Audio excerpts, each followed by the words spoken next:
Maqabbaa kan ilmaa kan hafuura qulqulluu waaqa tokko ameen. Ifamaa fi tolummaa isaa nuuf baay'isee waaqayyo abbaan keenya akka baay'ina cubbuu keenyaa osoo hin taane akka tolummaaf ifama isaatti eegee tiksee hanga isaatti kanatti kan dhugee maqaan isaa qulqulluun guddaa kan galatoomee fi kan ulfaate nuuf haa ta'u. Maatiiwwan waaqayyoo ijoolleen haadha keenya qulqulleettii Dubroo Maariyaamii bakka adda addaa taa'uudhaan sagalee kana kan dhaggeeffattan hundumti keessan maqaa gooftaa keenyaaf fayyisaa keenyaa Iyesuus Kiristoosiin nagaan isin gaafadhaa. Akka qasaati bakka jirtaniitti akkam bultanii akkam ooltanii akkam galgaleessanii ameen. Galateeffamuun amala uumaa keenyaa fayyisaa keenyaa Iyesuus Kiristoos kan ta'e maqaan isaa baddaa samii irratti afaan qulqulloota ergamoota isaatiin afaan qulqulloota abbootii keenyaa farmoolii keenyaadhaan kan galateeffamu nu birattis guddaa kan galatoomee fi kan ulfaate nuuf haa ta'u. Deessuu gooftaa keenyaa haadhanduma keenyaa qulqulleettii Dubroo Maariyaamii akkasumas qulqulloota ergamoota waaqayyoo qulqulloota abbootii keenyaa farmoolii keenya hunduma isaanii hojii isaaniidhaan deemsa isaaniidhaan qabsura isaaniidhaan uumaa isaanii kan gammachiisan waaqayyoos kan isaan kabajee isaaniifis kabajnii fi ulfinni guddaan ni ta'a galannii fi ulfinni guddaan isaaniif haa ta'u. Egaan maatiiwwan waaqayyoo barumsa keenyaa jireenyaa fi hojii gaarii kiristaanummaa kan jedhuun boqonnaa 5ffaa daandiiwwan jireenya gaarii kiristaanummaa kan jedhuudha barumsa keenyaa barachaa kan jirru. Kutaa 11ffaadha guyyaarraa kan barannu. Akkuma yaadattan egaa barumsa keenya boqonnaa kana kutaa 10ffaadhaan jechuudha. Gaa'ela kiristaanummaa kan jedhudha ilaallee kan turre. Kiristaanummaa keessatti akka sirna mana kiristaanaa keenyaadhaan gaa'elli gosa lama akka jiran baranneerra. Kan jalqabaa tekiliiriidhaaf kan lammaffaa immoo qurbaan yookiin ma'aasibaan jechuudhaan kan waamnu. Isaan kanaan lamaaniin alatti gaa'el taasifamu mana kiristaanaa keenyaan kan hin beekamnee fi ejja jechuudhaan kan waamnudha. Kiristaanummaa keessatti kiristaanni tokko kabaja lubbummaa isaadhaan turee yookiin turtee yoo taate yookiin yoo ta'e akka isaa kan jiru yookiin akka ishee kan jiru waliin gaa'ela tekiliirii taasifachuu. Kan lammaffaa immoo kabaja isaanii warreen hin qabneef qurbaanaan yookaan ma'aasibaaniidhaan gaa'ela isaanii akka isaan taasifatan manni kiristaanaa keenyaa ni ajajji. Kanadha bal'inaan yeroo darbe kan baranne. Guyyaa har'aa immoo barumsa keenya kutaa 11ffaatiin kan barannu cidha kiristaanummaa kan jedhudha. Waaqayyo abbaan keenya icciitii isaa nu barsiisuun fedhaa fayyamaa isaa nuuf haa ta'u. Egaan gaa'ela kiristaanummaa yeroo barannetti jalqabaa gaa'elli karaa tekiliirii isaa ta'u karaa ma'aasibaaniitti yeroo geggeeffamu cidhanii qabaatachuudha. Garuu isa dura gaa'elumti mataan isaa beekuu kan qabnu waa'ee gaa'elaa yoo jalqaba beekne isaa booda gaa'ela dukara warreen dhufan warreen kaanii kuudhaaf baay'ee salphaadha. Sirna isaas beekuudhaaf akkasumatti mataa keenyaan beekuu kan dandeenyu waan ta'eedhaaf jalqaba garuu gaa'elli maalummaa isaa beekuun nurra jiraata. Gaa'elli dhuguma icciitiiwwan mana kiristaanaa keenyaa kan jiran keessaa sirna mana kiristaanaatti kan baratamu barumsi kun icciita tokkodha yookiin sirna tokkodha. Baay'ee cimaa kan ta'e akkasumas immoo icciitii hafuurawaa kan ta'edha. Qaamonni lama kan mul'atan qaama tokko ittiin ta'an jechuudha. Kun icciitii baay'ee guddaadha. Hin beeknu nuti arguu hin dandeenyu. Garuu gooftaan keenya waaqayyoo qaama lama kana jalqabas kan uume akkamitti ture qaama lama bakka tokkotti taasisuudhaan nama jechuudhaan uume. Wangeela sirna uumaa boqonnaa 1:26 gaafa dubbisnu waaqayyo kan uume namadha. Nama sana keessa immoo kan mul'atu Addaam cinaacha isaa keessa garuu lubbuu kan qabdu jireenyi tokko maal dhaqeeyuudha hewaan ni jirti jechuudha. Innaa kun jalqabas tokko ta'anii uumanii ammas immoo qaamonni mul'atan kun lamaan kan ittiin tokko ta'an icciita guddaa mana kiristaanaadha gaa'elli. Qulqullichi Phaawulos waa'ee kana yeroo ibsu haala nama dinqisiisuun dubbateera maal jedha icciitiin kun baay'ee guddaadha jechuudhaan dubbata. Sirrima baay'ee guddaadha. Ani garuu waa'ee Kiristoosiif mana kiristaanaaf hin jedhaa jechuudhaan immoo tokko ta'uun dhiira tokkodhaa shamara tokko fakkeenya Kiristoosiif fakkeenya mana kiristaanaadha. Baay'ee kan nama dhibu jechuudha. Gaa'elli guyyaa irraatiin nuti haala kanaatiin raawwannu fakkeenya uumaa keenyaa jechuudha laala. Fakkeenya mana kiristaanaati. Kiristoos mana kiristaanaa kan inni ittiin jaallate fakkeenya kanaatiin kan bakka bu'uudha jechuudha. Gara fuuldaatti kan barannu walqunnamtii isaanii kan taasifamu jaalalli jarreen lamaan gidduu jiru kallattiimaan jaalala Kiristoosiif jaalala mana kiristaanaa keessa jiru Kiristoosiin akka abbaa manaatti akka haadha manaatti immoo akka mushurrootti immoo mana kiristaanaa qabuudhaan kitaabni qulqulluun weedduu caalu kan jedhu jira. Kakuu moofaa keessa kan Salomooniin barreeffame sun kallattiimaan kana kan bakka bu'u waa'ee jaalala Kiristoosiif mana kiristaanaa kan dubbatu. Kanaaf gaa'elli kun kallattiimaan sana bakka bu'aa jechuudha. Innaa salphaatti maachuu dandeenya gaa'elli fakkeenya Kiristoosidha. Fakkeenya Kiristoosidha gaa'elli. Cidha guyyaa sanarratti kan argamu isuma gooftaa keenya fayyisaa keenya Iyesuus Kiristoosidha. Qaanaa Zagaleetti argamuudhaan maal taasiseera? Cidha eebbiseedha gooftaan keenya. Cidhi gaa'elli yeroo raawwatamutti gammachuu ibsuudhaaf akkasumas immoo waaqayyoon galateeffachuudhaaf kan taasifamudha. Yeroo sana immoo Kiristoos akkuma haadha isaa wajjiraan duukaa bu'aa isaa wajjiraan akkuma argamee eebbise guyyaa har'aas gaa'ela namootaa eebbisuudhaaf Kiristoos cidha irratti argamuu qaba jechuudha. Kanaafuu sirni kun qaamni lamaan kun qaama tokko ta'uudhaan yeroo kanatti sagantaa qopheessuudhaan bakka isaanitti waaqayyoodhaaf galata kan itti dhiyeessaniidhaaf kan waaqayyo irratti argamu deebiis immoo waaqayyo kan itti gammadu sirni qophaa'u kun cidha jedhamuudhaan beekama jechuudha. Kanaafuu sirni kun bakka itti Kiristoos argamu, bakka itti Kiristoos wajjiraan ergamoonni isaa argamanii, bakka itti qulqulloonni argaman waan ta'eedhaaf wanta kabaja guddaa kan qabudha jechuudha.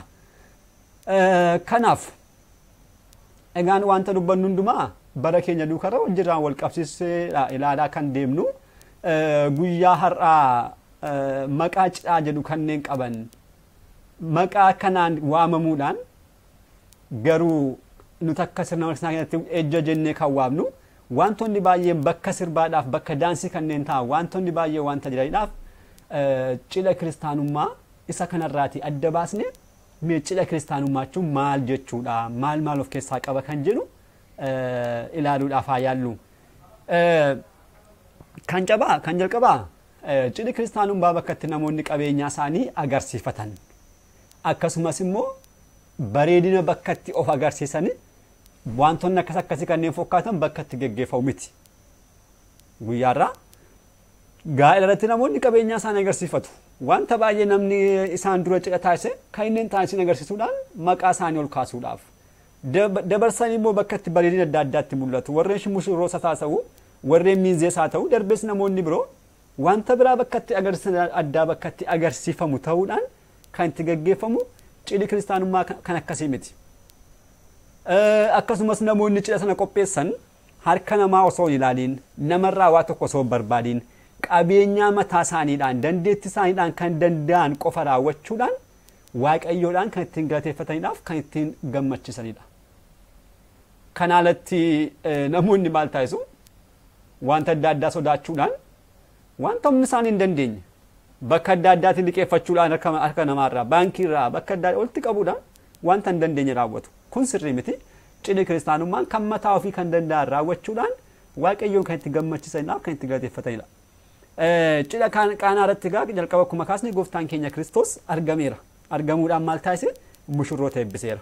Akkuma kanaas immoo guyyaa har'aa kiristaanonni maal taasisuu qabu cidha kiristaanummaa kan jedhamu irratti hundumtuu Kiristoosin affeeruu qaba. Kiristoos maal ta'uu qabachaadha?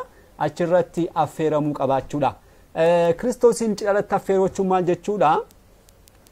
Inni kan bakka bu'u maqaa Kiristoosin kanneen waaman dadhabtoonni ni jiru. Kanaafuu kallattii maan isaa hin affeeruudha jechuudha. Wangeela Maatewos boqonnaa 25 lakkoofsa 40 yommuu ilaallu dadhabootaa fi dhuguma warreen beela'oo warreen humna hin qabne nyaachisuun obaasuun gargaaruun Kiristoosin akka gargaaruuti. Kanaaf isaan kan hundumaa cidha ofii irratti affeeruun cidha kiristaanummaa kan taasisudha.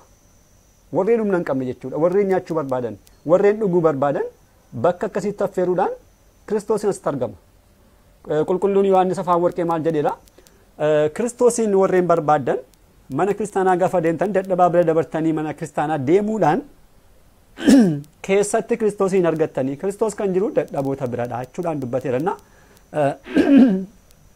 Kiristoos kan jiru bakka akkasiidha malee bakka biraatti kan barbaadamu miti jechuudha. Akkuma kanaas immoo namoonni barbaachisoon affeeramuu qabu. Namoonni garuu kan affeeramu murtaa'uu ta'uu qabu. Murtaa'oo fira ofii akkasumas kanneen argamuu qabu kanneen jedhan amma humna ofitti kan raawwatamuu qabu raawwachuudhaan namoota affeeramuu qabu affeeruudhaan isaan kun garuu murtaa'uu qabu. Walumaa galatti cidhi kun sagantaa of eeggannoodhaan akkasumas immoo sodaa waaqayyoodhaan qophaa'uu kan qabudha.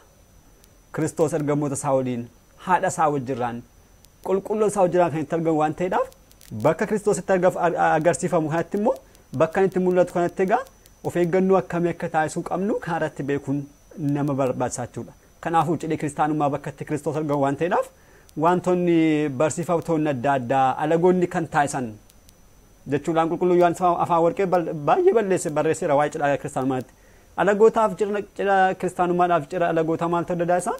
Kan kiristaanummaa irratti Kiristoos ni argama bakka sana garuu Kiristoos hin jiru.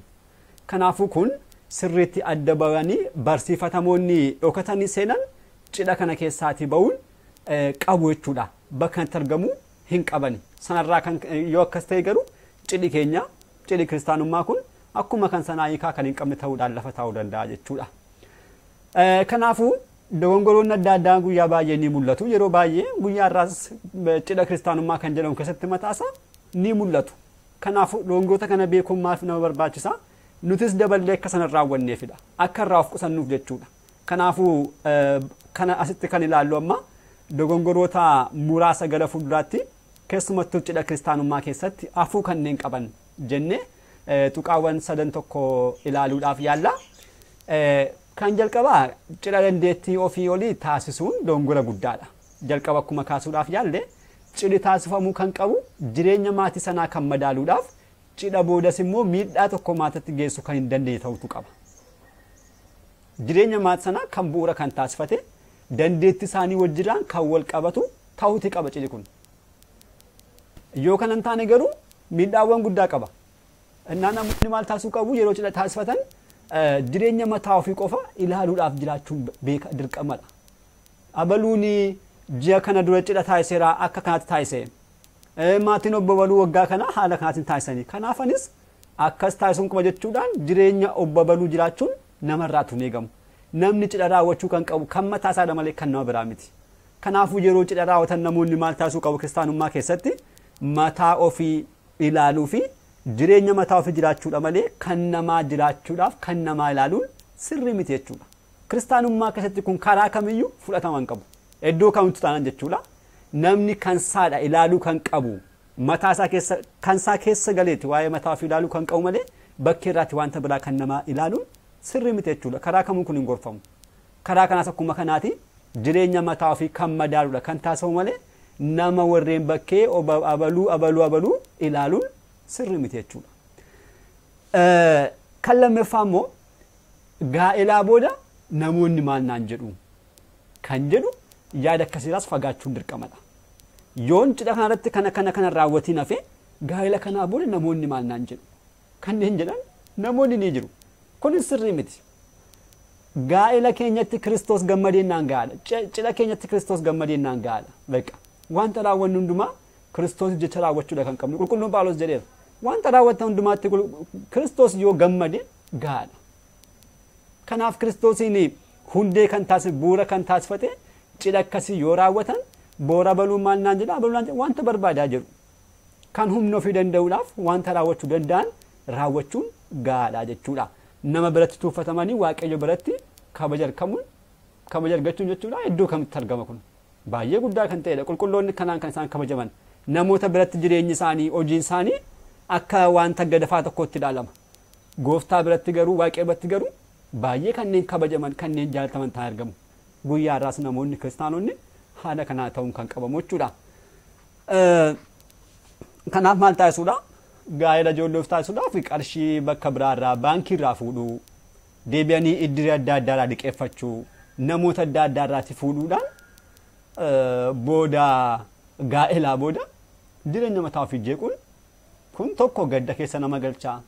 Lammaffaa galatoo akka namni dhabu galatoo waaqayyoodhaaf akka galatoo dhiyeessinu yeroo hundumaa yaada oliif gadi deddeebi'uudhaan yeroo hundumaa raafamaa namoonni akka jiraatan kan taasisu waan ta'eedhaaf kanarraatii of eeggachuun kiristaanota irraatuu ni eegama jechuudha.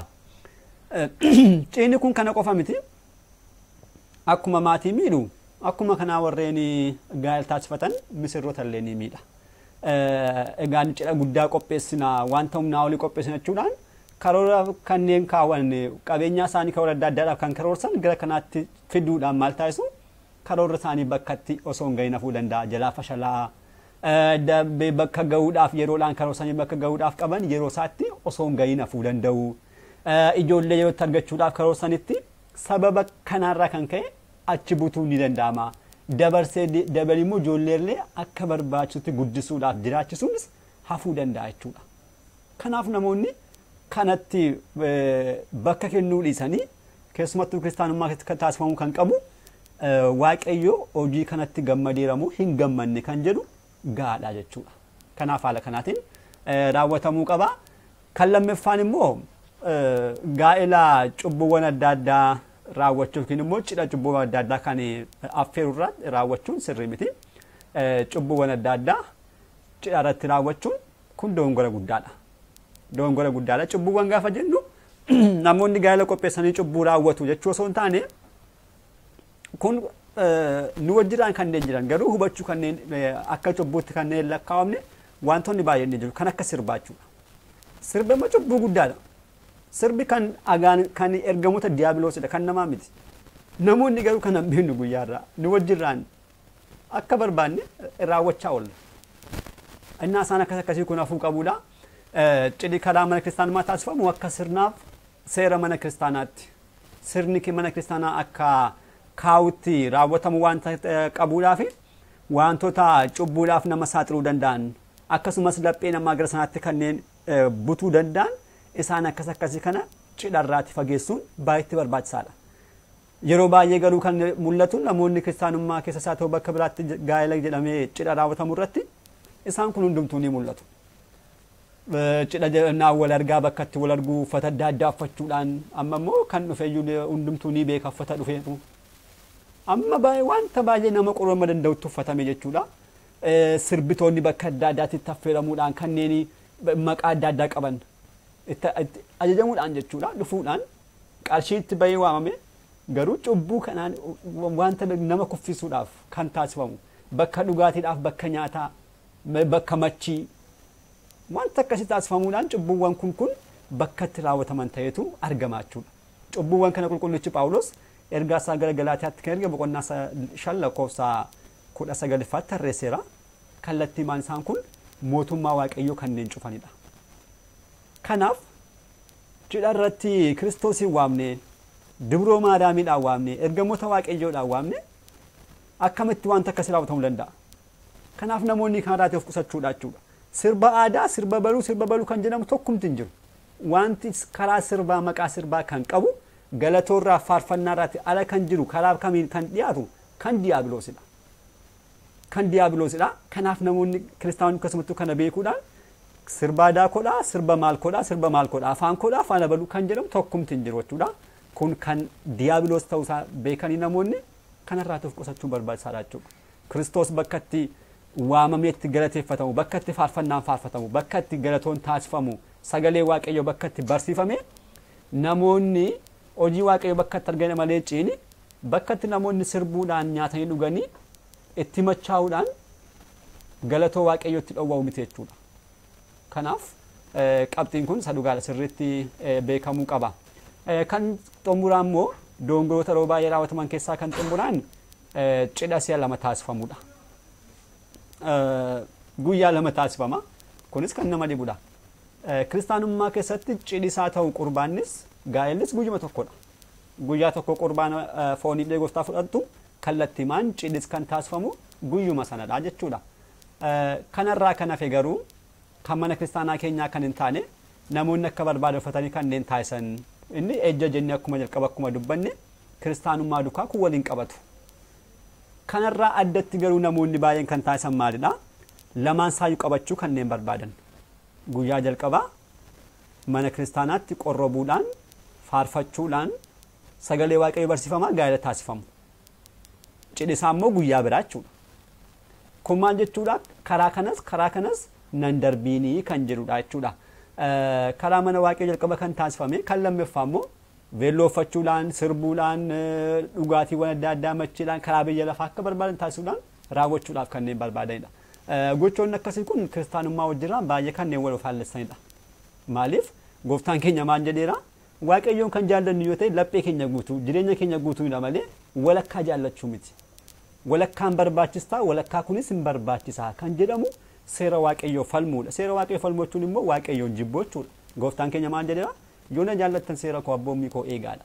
Kanaaf abboommii waaqayyoo kan eegan yoo ta'e guutummaa isaa eeguudha malee tokko fudhachuudhaan tokko dhiisuu miti. Innaa kun dogongora guddaadha. Kiristaanummaa keessa guyyaa baay'ee karaa viidiyoos wanta garruudhaaf kan akka sirna mana kiristaanaatti akka hin fudhanneefidha. Kun namoonni matumarraa ka'uudhaan kan raawwatanidha malee sirni mana kiristaanaa kan ajajju miti jechuudha. Kanaaf gaa'elli kan taasifamu karaa mana kiristaanaa qurbaanaan yoo ta'e tekiliiliidhaan yoo ta'e guyyuma sana wantoonni hundumtuu karaa sirna mana kiristaanaa dhumu kana booda gaa'elli lammeeffaa yookiin cidhi lammeeffaa hin jiru jechuudha. Kan kanarraa addaa garuu Kiristoos achitti argamuudhaan akka inni gaa'ela sana eebbisne kan taasisu waan ta'eedhaaf kanas namoonni beekanii itti galuun barbaachisaadha jechuudha. Egaan qabxiiwwan kana sadan sirreessuun eenyuuf iyyuu gaariidha. Kana kan sirreessuun yoo ta'edha Kiristoos achitti argamuudhaan dhuguma qaamonni lamaan qaama tokko ta'uudhaan eebbaan kan isaan nama tokko ta'uu danda'an jechuudha. Kan kanaan alaa garuu icciitiin isaas kan badu waan ta'eedhaaf cidhi sunillee hiikkaasaa dhabuu danda'a jechuudha. Waa'ee cidha amma kanaa jennee kan itti aanu jireenya gaa'elaadha.